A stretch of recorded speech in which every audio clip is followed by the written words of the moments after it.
On va reparler du Louvre parce qu'on a eu des nouvelles informations. Ça y est, le dernier cambrioleur a été arrêté, oui messieurs dames.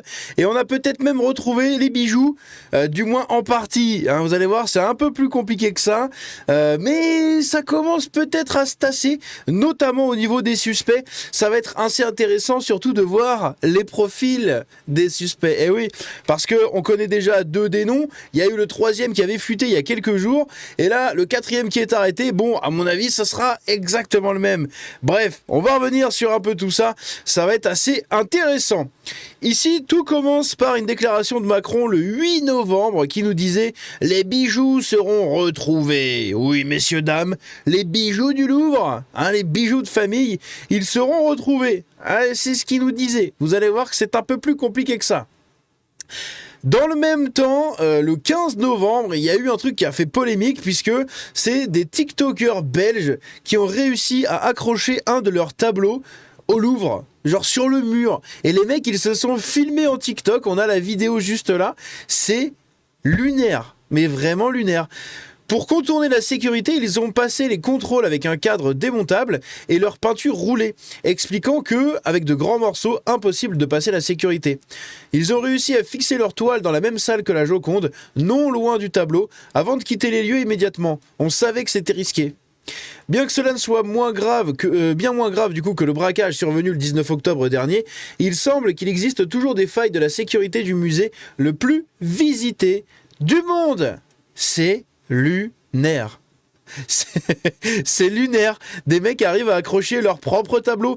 Donc, après Doudou cross volé, enfin cross bitume, pas cross volé, là c'est l'autre là. Non, après Doudou cross bitume, hein, eh bien ici on a des TikTokers maintenant de Belgique, voilà.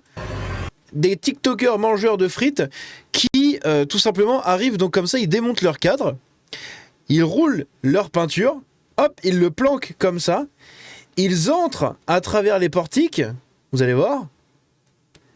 Hop, ils commencent à rentrer à travers les portiques, et là ils arrivent et ils vont commencer à accrocher leur cadre après. Et c'est ça qui est un truc qui est lunaire en fait, parce que ça montre qu'il n'y a aucun changement qui a été fait depuis le cambriolage du Louvre. Et ça, je trouve que c'est un truc absolument lunaire. Puisque là, on les voit, après, hop, ils arrivent donc dans la salle de la Joconde, comme ça, ils se mettent là. Et regardez, en seulement une dizaine de minutes, les mecs, ils arrivent à accrocher leur cadre. Petite pause à côté, et ils se barrent. Voilà. Il y a des mecs qui ont accroché leur cadre sur le mur du Louvre, sans que ça ne pose de problème à personne. Franchement, la sécurité... Hein, la sécurité au Louvre, il va peut-être falloir commencer à faire des trucs. Et justement, des trucs, eh bien, on va voir que y a rien qui a été fait. Hein, voilà, c'est clairement, il n'y a rien qui a été changé. Regardez ça. Pour vous rassurer, je vous donne quelques nouvelles de Laurence Descartes. D'abord, je suis toujours... Enfin, voilà, il dit coucou, c'est Laurence Descartes. Pour vous rassurer, je vous donne quelques nouvelles. D'abord, je suis toujours PDG du Louvre. La Macronie, hein, on ne vire personne. Ça, c'est quand même assez dingue aussi. C'est pareil, hein, la meuf, elle fait ça dans une compagnie privée, elle finit dégagée. Hein. Dégagée, sans solde, sans rien, pour faute grave et tout. Là, rien à foutre. Du coup, on ne vire personne. 2. Ma copine Dominique Buffin. Rappelez-vous Dominique Buffin, celle qui avait mis à la fin du patriarcat dans la surveillance du musée du Louvre, blablabla. Eh bien, donc la chef de la sécurité est toujours chargée de la sécurité, surtout celle de mon lit. 3. On n'a pas retrouvé les bijoux volés. C'est pas grave, la salle des arts islamiques est nickel. 4. L'informatique du musée marche sous Windows XP et le mot de passe est Louvre. 5. La galerie Campana, qui abrite la céramique grecque antique, est fermée au public parce que les poutres du dessus sont pourries. Et 6. Mais dans ma belle cuisine à 500 000 € que j'ai fait construire, je peux recevoir Rachida Dati, qui sait bien que je ne suis pas seul responsable. Voilà. Donc ça, c'est le visage de la traîtrise de la France.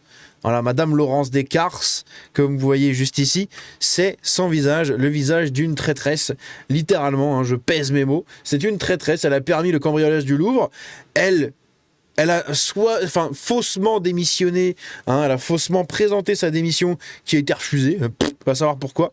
Bref, et donc ici on apprend un truc assez intéressant. Vous savez que dès le début du cambriolage, en fait, dès la sortie de l'histoire, on a eu une société israélienne qui a tourné autour du Louvre, une société de recherche, d'investigation, de détective, bref, de trucs un peu comme ça, d'enquête, hein, en fait. qui est tourné autour du braquage pour justement essayer de retrouver les voleurs et surtout retrouver les bijoux. En fait, au-delà des voleurs, c'est surtout les bijoux qu'il va falloir retrouver. Et donc, cette fameuse société israélienne qui a toujours été démentie, l'État français plus le Louvre ont toujours démenti ce lien avec la société israélienne. Mais enfin bref, c'est pour ça que ça reste une info, entre guillemets. On a peut-être retrouvé les bijoux, Moi, je pense que oui. Je pense qu'on les a potentiellement retrouvés. En revanche, vous allez voir que ça va être assez compliqué de les attraper, les bijoux.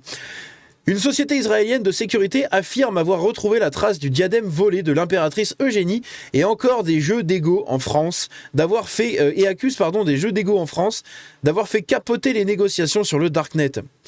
Un mois après le braquage du Louvre, environ 100 millions d'euros, là il a mis dollars mais c'est d'euros, je crois que c'était 88 millions d'euros le préjudice, CGI Group révèle avoir été contacté par un intermédiaire affirmant détenir le diadème de perles et diamants.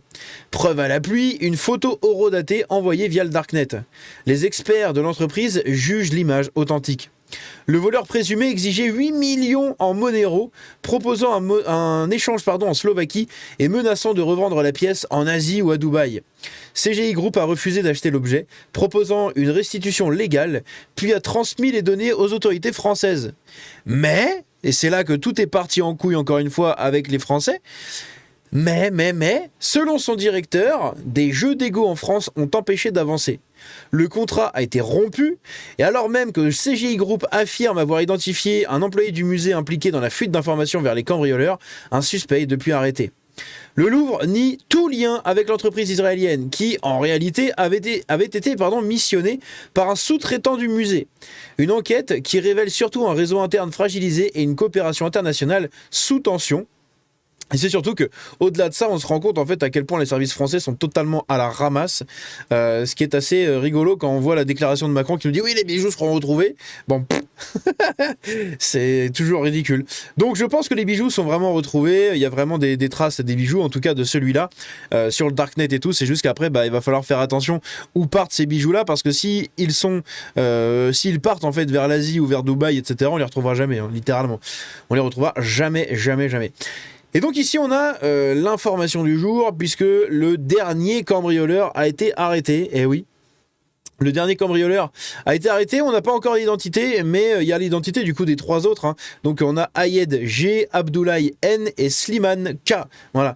Aucune information sur l'identité du dernier interpellé n'a été dévoilée pour l'instant, mais il est déjà connu des services de police. Évidemment, comme d'habitude.